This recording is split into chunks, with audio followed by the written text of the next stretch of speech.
What is up, family? I hope you're doing well. I hope you're feeling amazing. Today, we have a good topic. We're going to explore how we can heal ourselves and transform our lives with language, with the words that we use on a daily basis. We're going to talk about affirmations and incantations and how to actually make it work.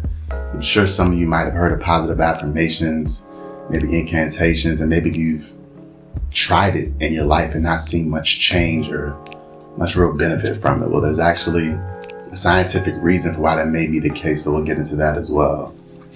Last week we spoke about creating positive, lasting change. This is one of the most important steps to actually making that happen. If we want to transform our lives, then we have to transform our language, the words that we use to describe our experiences. And the reason I say that is because what we say directly contributes to what we think and what we feel, which directly affects our choices and our behaviors, which ultimately affects who we see ourselves as, our beliefs of who we are as individuals, our identity. And so when we speak to ourselves in a lousy way, then the emotions and the feelings will surely follow. We'll start to actually feel lousy. And once we feel lousy, then we'll start to experience thoughts that align with that lousy emotion.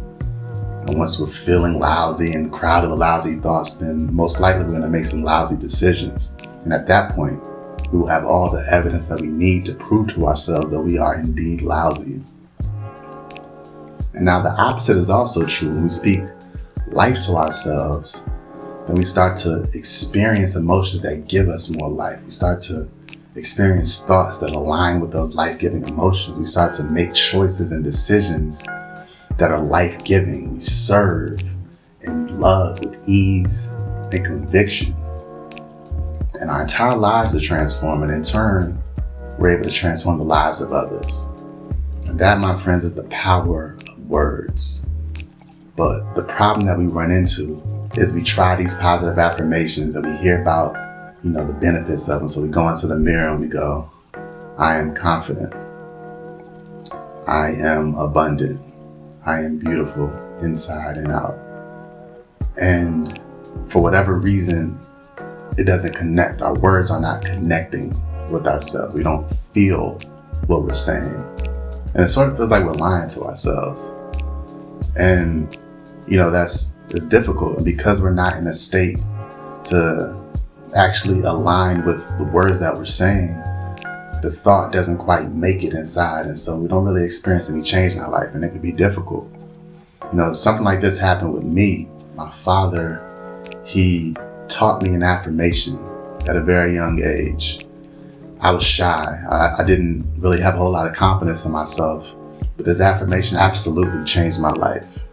And it goes, God is in me, through me, for me, and with me. And where there's God, there's no imperfection. God is in me, through me, for me, and with me. And where there's God, there's no imperfection. He taught me this affirmation back in Little League football, and I still use it to this day because it was so magical for my life. It absolutely defined internally who I believed myself to be and who I believed myself to be covered by. And it just absolutely helped me out. But there was a very difficult time in my life where I was not doing as well as I wanted to. I was with the Miami Dolphins, and we had just gotten a whole new coaching staff. And for those of you who are Dolphins fans, we've had a bad string of luck. We've had some bad ball playing out of Miami for a long time. So we had a whole new coaching staff, and we were winning, and I was excited.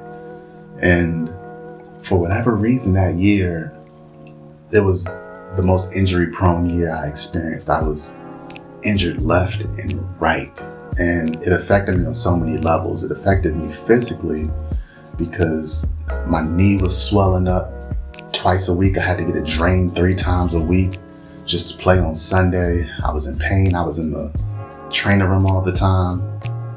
On a mental and a psychological level, I was hurting because I was witnessing, the sport that I love, and I was playing bad. I was playing at 70% and stinking it up. And so my confidence level was slowly dwindling as time moved on.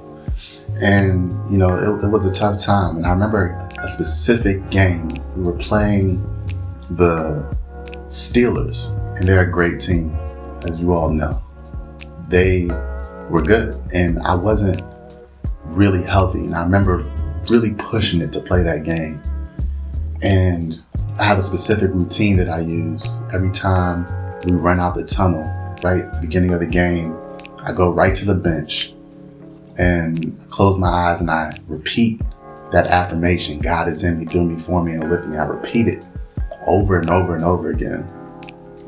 In that game in particular, I remember going to the sideline and I took a knee at the bench and I closed my eyes and I couldn't even really get the words out.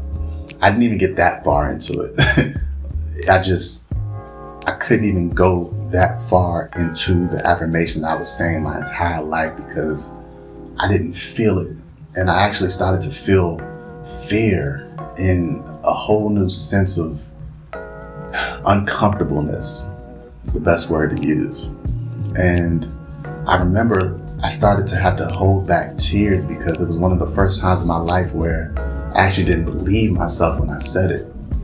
And it was a very weird feeling, a very weird moment. And my body was experiencing something that completely contradicted what I was trying to say with my words. So the thought couldn't even enter.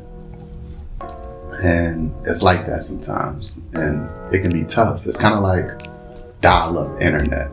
For those of you who remember, Dialup Internet used to have to go through a telephone connection in order to get online.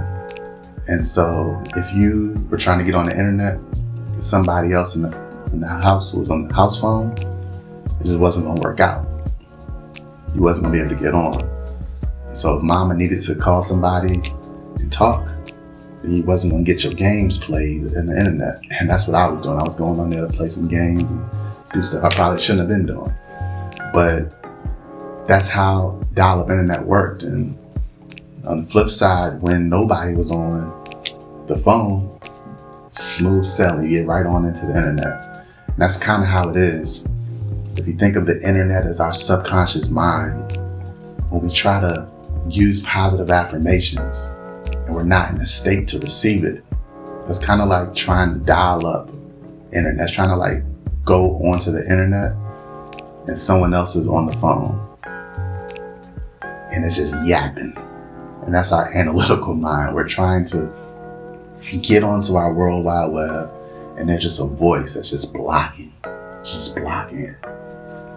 And so before we can do anything, we have to pull the plug on mama's conversation so we can enter our World Wide Web. We have to learn how to bypass our analytical mind so that we can insert the positive messages into our subconscious mind. And what I like to do, there's a lot of different ways you can do it, but what I like to do is take a few deep breaths and just calm my mind down. I do this for about 5 minutes before I actually start to speak my affirmations. And without going too in depth of what's happening scientifically, we have these brainwave frequencies. And the beta wave is one of the most active waves. And when we're in stress or we're in survival or when we're just kind of frantic, a lot of times we're in that beta wave. And it's beating and it's going extremely fast. And when we relax and put ourselves in a meditative state, then we sink into an alpha wave. And then even deeper, you can go into a theta wave, delta wave. It's really just going in deeper levels of relaxation. But when we cross from that beta wave to that alpha wave, we're actually entering the home of our subconscious mind, our automatic thoughts, our memory bank. And so the key when we use our affirmations is to go from that beta to that alpha wave. And that's like us bypassing the analytical mind. And it's very powerful. It's sort of like hypnosis. You know, when you think of hypnosis, that's really what they're trying to do, is get their clients to bypass the analytical part of the brain and trying to get them in that alpha wave so that the powerful messages can enter and they can enter without there being any resistance. So it's sort of doing like a self-hypnosis. When we calm ourselves down and relax, we're sort of allowing ourselves to get into that state so where we can actually receive the message. There's also music, relaxing music that you can play to get into that state. There's a lot of different ways. So if you are having issues figuring some ways out, just DM me, because we don't have all the time in the world for me to go in depth on it. But there's a lot of different ways you can do it. There's another technique that I want to talk about before I get off, and it's incantations. For those of you who might have heard of Tony Robbins and heard of his teachings and what he speaks about, he's constantly talking about incantations. The difference between affirmations and incantations is a full body exercise. So you're activating your entire nervous system when you speak.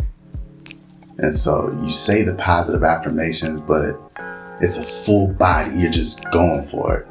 So for example, one of the incantations that I use on a daily basis is one that's helped me really get through this time with the coronavirus. And it goes like, the divine healing properties of the universe flows through every ounce of my being. Disease cannot survive in my sacred temple. The divine healing properties of the universe flows through every ounce of my being. Disease cannot survive in my sacred temple. And I yell it. I don't want to wake people up. But it's a very powerful, powerful, powerful method to get that message to sink deep down inside. Because really the most important thing with these affirmations and these incantations is that it actually produces a change in how we feel. It produces a shift. And so when we are speaking these messages and we don't feel it, a lot of times it doesn't stick. But what we want to do is find ways to make sure that it sticks. And the two best ways to do that is to calm ourselves down to the point where we can bypass our analytical mind and insert that message into our subconscious mind, or incantations where we actually activate our entire nervous system to where it goes from being a passive belief to now an active feeling. And we can experience incredible transformations in our lives when we do this. And it's amazing. It's an amazing feeling.